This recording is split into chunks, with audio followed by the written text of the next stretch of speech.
Hello, everyone. Today I have a story I'd like to share with you. It's about when our child says, "Mom, Dad, I don't want to get married." Have you ever heard these words before? 3 years ago, I heard these words from my 32-year-old daughter. At that moment, my mind went blank. What did I do wrong? What will I tell my friends? When will I see grandchildren? These thoughts flooded my mind. That night, I couldn't sleep. Even talking with my husband didn't provide answers. Did we interfere too much? Or did we leave her alone too much? I started blaming myself. But a few days later, I suddenly realized something. The world now is completely different from 30 years ago when I got married. Back then, marriage was a natural progression, but now it's a matter of choice. And the most important thing was whether my daughter was happy. So what I did was observe my daughter closely. Was she really unhappy? Lonely? No, she wasn't. My daughter was living her own life fully.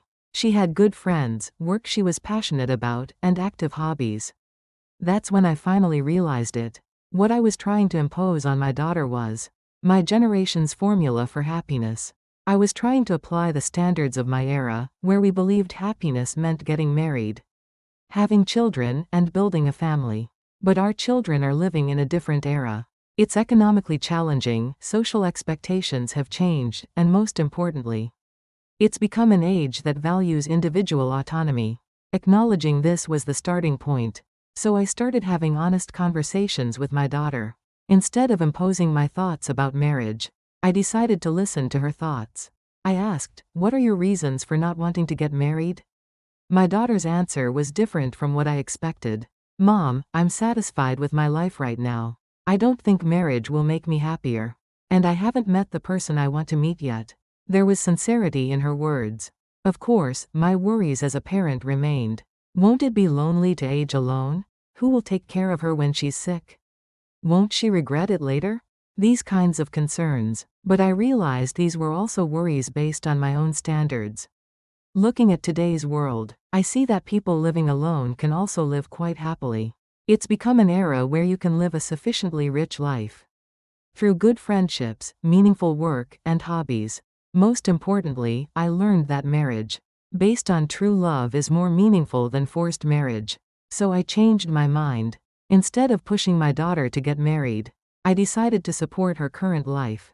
I said, "If you're happy, Mom is happy too." You can't imagine how bright her expression became at that moment.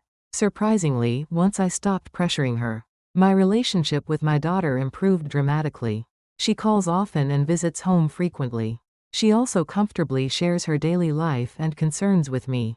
The wall between us that had been tense over the marriage issue had crumbled. Of course, people around me said various things. "You're leaving your child too much alone, you should make her get married." But I was convinced my daughter's happiness was the most important thing, and that true love cannot be forced.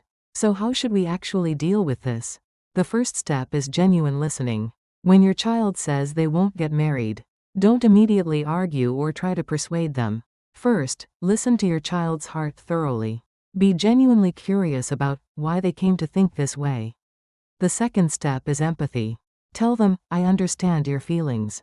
Even if you don't completely agree, you should acknowledge your child's emotions and situation. Words like, "It really is a difficult world to get married in these days," or "I can understand how you might feel that way," provide great comfort. Third, there are things you absolutely must not do. Words like, "My friend's daughter is already married, how old are you to still not be married?" or "It'll be too late if you regret it later," are poisonous. Comparing, threatening, or guilt-inducing words are absolutely forbidden. The fourth step is to support and encourage your child's current life. Say things like, "What you're doing now is really wonderful," or "I'm proud of how you're living life your way."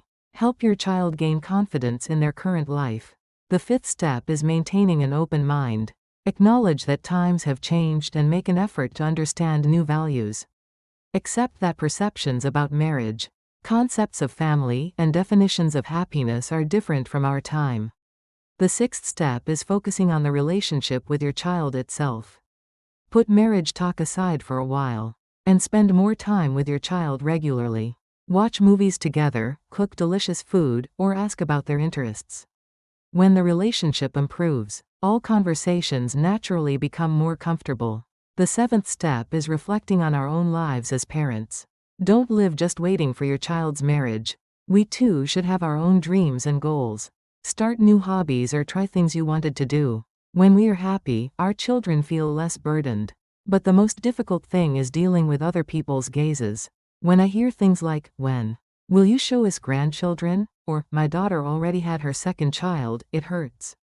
But I decided to answer like this. My child is living happily in their own way right now. Sometimes there are really difficult times. When you feel helpless in the face of reality that doesn't go your way. In such times, take time to calm your mind in a quiet place. Whether you pray, meditate, or take a walk doesn't matter. Finding peace of mind is important. Surprisingly, once I changed my mindset, good changes occurred. My daughter visits me more often and shares more of her stories with me. And through my daughter, I've learned a lot about young people's culture. We go to exhibitions together and try new cafes. That's when I realized that not getting married doesn't mean being lonely or unhappy. Looking at my daughter's friends, I saw that each was living a fulfilling life in their own way. They were feeling accomplished in their work, maintaining good relationships, and living while developing themselves. And I realized one more important thing. True love isn't something that can be forced. When I think about when I met my husband, it was also a natural meeting. My daughter might have such a natural encounter, or she might not. And I came to accept that both are okay. I have something I'd like to say to parents who have the same concerns. If you love your children, please respect their choices. The happiness we think of, and the happiness our children think of might be different. And acknowledging that is true love. Now our family is really happy. My daughter is living her life confidently. And my husband and I have become her strong supporters. Most importantly, we've become a family that understands and respects each other. This seems to be the family I had hoped for. Of course, my daughter might meet someone good someday and get married. Then I'll be happy at that time. Or she might live alone for life. Then that's also her choice, so I'll respect it. What's important is that my daughter is happy. And that we love and understand each other. We worry because we love our children. But sometimes that love can become a burden for our children. True love is wishing for the other person's happiness. Based on their standards, not our own. Even if your child says they won't get married, please respect and support that choice. That's the greatest love we can give. I hope today becomes a day when your families understand and love each other. I'm rooting for your bright life that's not over yet. If you subscribe and set up notifications, you can meet the next good story comfortably. Thank you.